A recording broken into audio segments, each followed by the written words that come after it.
Tjetra është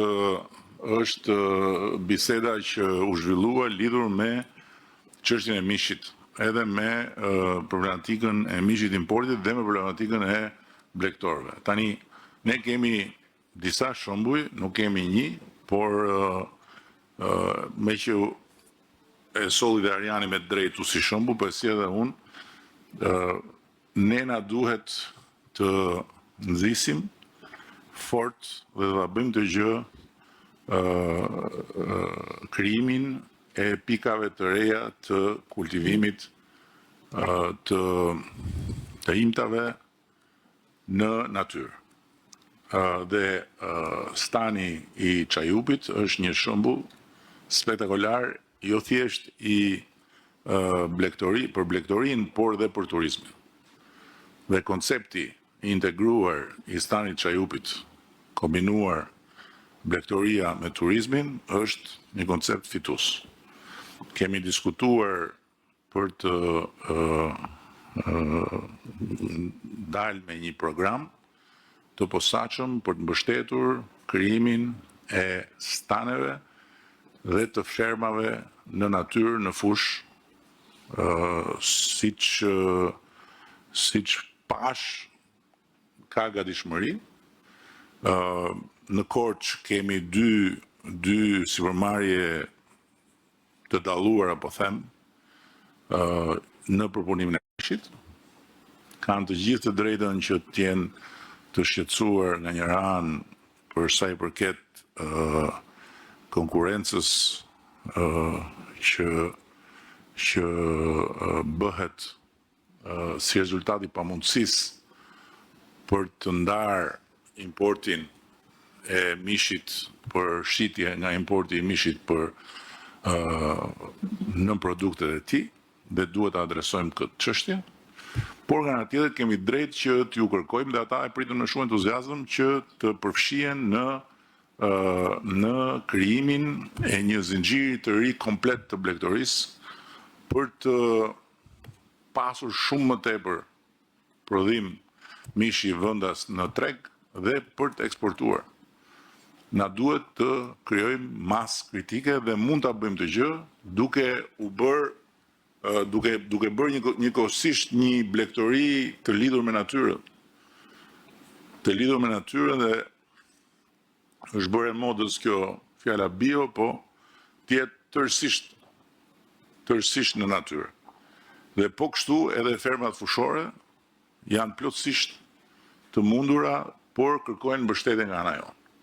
Nuk kemi ne asnjë arsye pse të stepemi nga kjo situata, inercia më saktë e rënies së numrit krerëve, po përkundrazi duhet të kundërpërgjigjemi me një politikë shumë më agresive në këtë drejtim, sepse është një politikë fituese. Dhe çështjen e ushqimit në tërësi dhe të prodhimit të ushqimit në tërësi duhet ta kthejmë në një çështje me prioritet edhe më të madh se që kemi pasur, dhe për këtë arsye i kemi dhënë një mbështetje shumë të madhe Universitetit Bujqësor.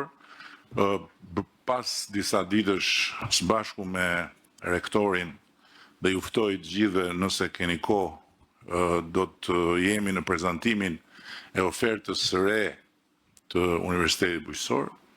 Është një ofertë e re që praktikisht vjen si rezultat i bashkëpunimit drejt bashkimit faktikisht të Universitetit Bujqësor, ku nga 31 programe të hapërdara janë praktikisht konsoliduar 9 programe, dhe ato 9 programe do të jenë të një cilësie krejt tjetër dhe do të japin mundësi studentëve të Universitetit Bujqësor që të pajisen me një dije dhe me një diplomë shumë më cilësore, që do të jap mundësi nesër pas nesër që të jenë protagonist në fushën e zhvillimit rural. Tjetra që ishte shumë e qartë është çështja e qerave të tokës prodhuese. Kemi dy lloj qerash, cilat kërkojnë një adresim të ri. Qerat e tokës prodhuese për pemtari duhet të rishikohen në funksion të mos ngarkimit me ibar financiare të papërballueshme për fermerët në periudhën e parë kur dihet shumë mirë që pemët nuk japin prodhim, ndërkohë që është e tmerrshme të dëgjosh eksperiencat e blegtorëve për qerat e kullotave. Kjo është diçka e papranueshme, është skandaloze. Dhe qasja dhe sjellja e strukturave të qeverisjes vendore në raport me kullotat është tërësisht e pajustifikueshme. Domethënë, përveç stresit dhe përveç mundit dhe përveç përpjekjeve të jashtëzakonshme që u duhet të bëjnë blegtorët në kushtet e një sektori ku ka shumë probleme, duhet përballojnë edhe stresin e tepërt kot skandalos të burokracisë në nivelin vendor. Këtë duhet ta ndryshojmë patjetër, dhe duhet ta ndryshojmë menjëherë. Ne duhet I lutemi blegtorëve, jo të lutem blegtorët për të marrë atë kontratën e kullotës. Dhe duhet që ajo që u prek këtu, çështja e një pakete blegtorale të studiohet edhe të ftojmë të gjithë blegtorët që dëshirojnë të jenë pranishëm në Çajup kur ta kemi gati, për ta lançuar paketën dhe për ta bërë konkrete. Dhe këtu vit tek pika tjetër. Është bërë një punë shëmbullore nga Ministri I Financave, edhe nga Ministria e Sipërmarrjes. Pastaj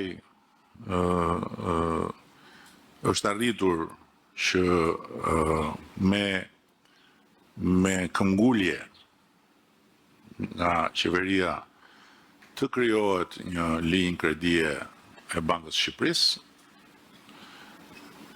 250 milionë euro, ku ajo në fakt është për të gjitha ndërmarrjet e vogla dhe të mesme, por fokusi kryesor dhe arsyeja kryesore ishte bujqësia. Tani që ne ta kemi këtë linjë kredie nga Banka e Shqipërisë dhe që kjo linjë kredie të aksesohet fuqimisht, duhet një nivel I lartë informimi për fermerët dhe nga ana tjetër duhet një mesazh shumë I qartë për bankat e nivelit 2, të cilat e kanë firmosur angazhimin për të dhënë kredi nga 0,5 në 2%. Jo, nga 0,5 në 2%. Jo në 3,5, apo jo. Tani, ajo është për të gjitha. Flasim për bujqësinë këtu. Ashtu. Nuk flasim tani 3,5 është për ndërmarrjet të tjera. Ne flasim për bujqësinë.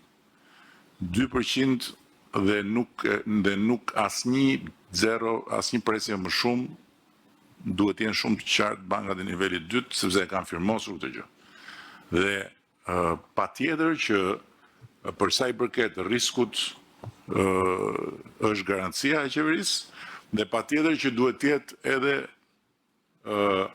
bashkëpunimi dhe duhet të jetë dhe mbështetja, duhet të jetë dhe pjesëmarrja e pushtetit vendor në këtë proces.